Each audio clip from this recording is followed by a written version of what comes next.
Welcome to our deep dive on tariffs. There's something we encounter almost every day but don't always think about. Today, we're going to unpack how they work and why they're such a hot-button issue. It really is amazing how something that sounds so simple, a tax on imported goods, can have such a complex and often controversial impact on businesses and consumers, but also on international relations. Totally. As I was going through the research you sent, I was particularly struck by that story about the costume company, Oh, right. trying to figure out if their products were toys or clothing for tariff purposes. The harmonized tariff schedule, it is. It's mind-bogglingly complex with thousands of categories and subcategories. Wow. And it really highlights how seemingly straightforward issues can quickly become incredibly complicated. Okay, so let's break it down. For those of us who haven't spent hours poring over tariff schedules, can you Yes. just explain what tariffs are in plain English? Absolutely. A tariff is basically a tax imposed on goods that are imported from another country. So every time you buy something that was made overseas, like your phone, your clothes, even some of the food you eat, Right. you're likely paying a tariff as part of the price. And who actually ends up footing the bill for these tariffs? I feel like there's a lot of confusion out there about that. Yeah, you're right. There's this common misconception that foreign manufacturers are the ones paying. But the reality is that the cost is often passed down the supply chain and it eventually lands on the consumer in the form of higher prices. So it's not as simple as like the foreign company just absorbing the cost of the tariff. Yeah, not at all. Think about it like this.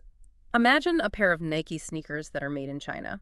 Okay, the manufacturer might sell them to Nike for, say, $20. But if the U.S. slaps a 60% tariff on those sneakers, that means Nike has to pay an extra $12 to the government when they arrive in the U.S. Okay, so that adds $12 to the cost, right? What happens to the price of those sneakers after that? Well, it's not always a straightforward calculation. You have to factor in shipping costs, warehousing, marketing, retail markups. Each step along the way kind of adds to that final price you see in the store. So that $12 tariff could snowball into a much larger price increase by the time it gets to me as the consumer. Exactly. To cover their costs and make a profit, Nike might sell the shoes to a retailer for, say, $40, and then that retailer adds their own markup, and suddenly those sneakers are sitting on the shelf for $80. Wow. And this is all happening behind the scenes, so we as consumers don't always see how these tariffs are directly affecting the prices we pay. Right. And on top of that, domestic manufacturers often see an opportunity to raise their prices, too, knowing that their foreign competitors are facing higher costs due to tariffs. So it creates this ripple effect throughout the entire market. Exactly. And then there's the whole issue of retaliation. Oh, right. If the U.S. imposes tariffs on goods from another country, that country might retaliate by putting tariffs on American goods. And this can make it harder for U.S. companies to sell their products abroad. So it could end up being a lose-lose situation for everyone involved. It often can be, yeah. Tariffs are a really complex tool with a lot of moving parts and potentially far-reaching consequences. Speaking of history, I understand tariffs played a pretty significant role in the early days of the United States. Can you take us back in time a bit and tell us more about that? Absolutely. In the early U.S., tariffs were a major source of government revenue, right alongside excise taxes on things like alcohol and tobacco. This system worked fairly well for a while, but it did have its limitations. What kind of limitations? Well, the big problem was that this dependence on tariffs and excise taxes, it made the government's income incredibly sensitive to economic ups and downs. And the Panic of 1893 really exposed this vulnerability. Can you remind us what happened during the Panic of 1893? Yeah, so this was a severe economic depression that was triggered by a combination of factors, including a collapse in wheat prices and rampant speculation in railroads and silver mines. So the economy contracted sharply, imports dwindled, and suddenly the government was facing this massive budget shortfall because its tariff revenue had dried up. So they needed a more stable and dependable way to fund the government. Exactly, and that's where the federal income tax came in. The 16th Amendment, which was ratified in 1913, gave Congress the power to tax income. And this provided a much more consistent and arguably fairer way to fund the government. Fair in what sense? Well, with a tariff or any consumption tax, everyone pays the same amount regardless of their income. But with an income tax, the idea is that those with higher incomes contribute a larger share. Makes sense. So the federal income tax helped to stabilize government finances and reduce the reliance on tariffs. But it sounds like tariffs didn't disappear entirely. You're right. They continue to be used, and sometimes with disastrous consequences. One of the most striking examples is the Smoot-Hawley Tariff Act of 1930. Ah, yes, the Smoot-Hawley tariff.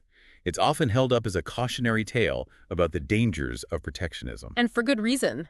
It imposed these massive tariffs on thousands of imported goods, with the aim of shielding American industries from foreign competition. It was meant to be a solution, but But it backfired spectacularly. it did. Instead of boosting the economy, it's widely believed to have actually deepened the Great Depression. How so?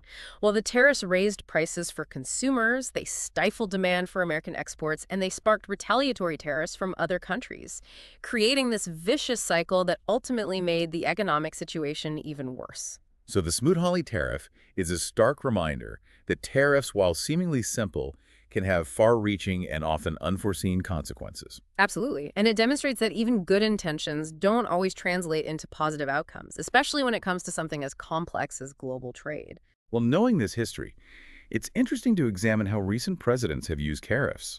And of course, we can't talk about tariffs without mentioning President Trump, who seemed to be a big advocate for using them as a negotiating tactic. He certainly was. President Trump invoked various laws, including Section 232 of the Trade Expansion Act, to justify tariffs on goods like steel and aluminum, often citing national security concerns. And what kind of impact did these tariffs actually have? Yeah, the impact of President Trump's tariffs was definitely a mixed bag. In some instances, they did lead to higher prices for consumers. We also saw job losses in industries that relied on those imported materials. And of course, other countries often retaliated with their own tariffs, which ended up hurting American businesses as well. It sounds like there were a lot of unintended consequences. There were, for example, the tariffs on steel were intended to protect American jobs in the steel industry. But they also raised the cost of steel, which had this ripple effect on industries that use steel, like car manufacturing and construction. So it actually ended up hurting other parts of the economy. Exactly. And then there was the trade war with China, which resulted in tariffs on this huge range of goods. This really escalated tensions between the two countries, and ultimately it didn't achieve its goal of shrinking the trade deficit. And who ended up bearing the brunt of the cost of all these tariffs? Unfortunately, a lot of the burden fell on American businesses and consumers. They had to deal with higher prices and limited choices, and there were even taxpayer-funded bailouts for farmers who were hurt by retaliatory tariffs from China. It's clear that this is a very complex issue with no easy answers. But before we go any further, I think it's important to understand the legal framework that gives the president the authority to impose tariffs in the first place. Because it's not just a matter of the president waking up one morning and deciding to slap a tariff on something right. You're right. The Constitution gives Congress the power to lay and collect taxes, duties, imposts, and excises, which includes tariffs. Yeah, okay, so Congress is ultimately the one in charge of setting tariffs. That's right. However, over time, Congress has delegated some of that power to the president through various laws. Can you give us some examples of these laws? One of the most important is the Trade Expansion Act of 1962. Specifically, Section 232 of that act allows the president to put tariffs on imports that are considered crucial for national security. So the president can impose tariffs if there's a legitimate national security justification. That's the idea. You know, it was originally intended to protect industries that were vital to the U.S. during the Cold War. Presidents Nixon, Ford, Carter, and Reagan all used it to regulate oil imports. But President Trump invoked Section 232 for things like steel and aluminum. Was that legitimate? That's where things get a bit more debatable. A lot of critics argued that President Trump was using national security as a cover to pursue protectionist policies.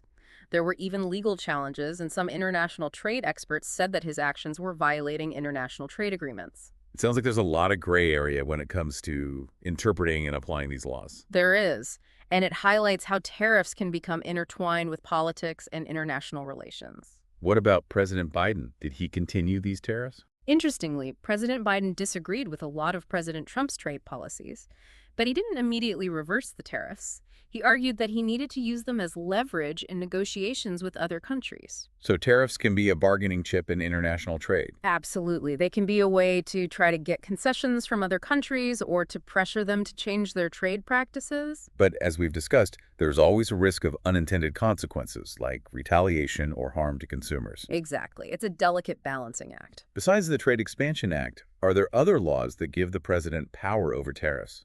Yes, there's also the International Emergency Economic Powers Act, or IEEPA. And what does that one do? It gives the president broad authority to regulate international commerce during times of a declared national emergency. So similar to Section 232, it allows for tariffs in emergency situations. Yes, but it's even broader in scope.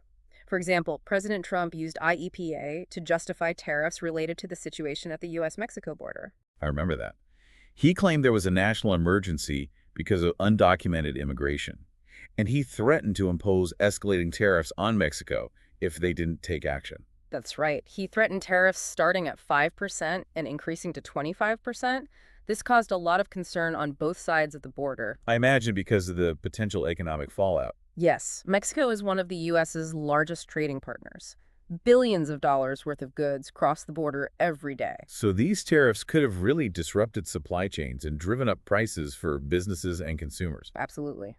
There was also a concern that it could damage the newly negotiated U.S.-Mexico-Canada Agreement, or USMCA, which was designed to replace NAFTA. So how did it all play out? Ultimately, President Trump backed down from those tariffs after claiming to have secured concessions from Mexico on border security. There was some skepticism about whether he actually got any concrete results from Mexico. There was. Some people felt it was more about saving face than achieving real policy change. It seems like tariffs are often used as much for political messaging as they are for economic purposes. That's a good point. They can be a way for a president to project strength appeal to certain voters or put pressure on other countries. But as we've seen, they can also backfire and create economic uncertainty. Absolutely. That's why it's crucial to have open and honest discussions about tariffs, looking at both the potential benefits and the potential drawbacks. Speaking of drawbacks, let's shift gears and talk about how tariffs can impact the average American.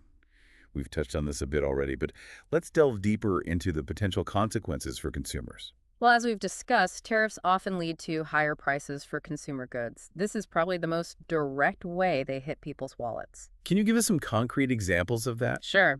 Remember those washing machine tariffs we talked about earlier? Well, they led to price increases not just for washing machines, but for dryers, too, even though dryers weren't subject to the tariffs. So manufacturers just saw it as a chance to raise prices across the board. Essentially, yes. When one competitor increases prices, it can give others the green light to do the same. And what about the steel tariffs? How did those affect consumers? Those led to higher costs for anything made with steel, from cars and appliances to the materials used to build houses and bridges. It's amazing how these costs can trickle down and impact so many different things we buy. It's like a domino effect. Right. And it can all add up very quickly. The Tax Policy Center actually calculated that if President Trump had implemented all of his proposed tariffs, including a 10% across-the-board tariff and a 60% tariff on goods from China, it would have reduced the average after-tax income of U.S. households by about $1,800 per year. Wow, that's a significant chunk of change for most families. It is, and it's important to remember that these costs often disproportionately impact lower-income households because they spend a greater percentage of their income on goods. So tariffs can actually worsen economic inequality. They can contribute to that, yes. We also heard from CEOs of companies like Black & Decker and AutoZone who talked about raising prices in response to tariffs. Yeah. Yes, they were very open about passing those costs along to consumers. And what about the impact on jobs? President Trump often said that tariffs would bring back manufacturing jobs to the U.S. Did that actually happen? That was a central part of his argument, but the evidence suggests it didn't really play out that way. Why not? Well, for one thing, as we've discussed, tariffs can make materials more expensive for American manufacturers, which actually makes it harder for them to compete. So tariffs could end up hurting domestic production. They can. And while tariffs might create some jobs in certain protected industries, they can lead to job losses in other sectors that rely on those goods. So there are winners and losers when it comes to tariffs. Exactly. For instance, while those steel tariffs might have helped some steel producers, they also contributed to job losses in industries that depend on steel, like car manufacturing. It seems like the argument that tariffs create jobs is more complicated than it first appears. It is, and it's important to remember that tariffs are only one piece of a very big puzzle when it comes to trade policy and economic growth. They're not a magic bullet. So what does all of this mean for us as consumers?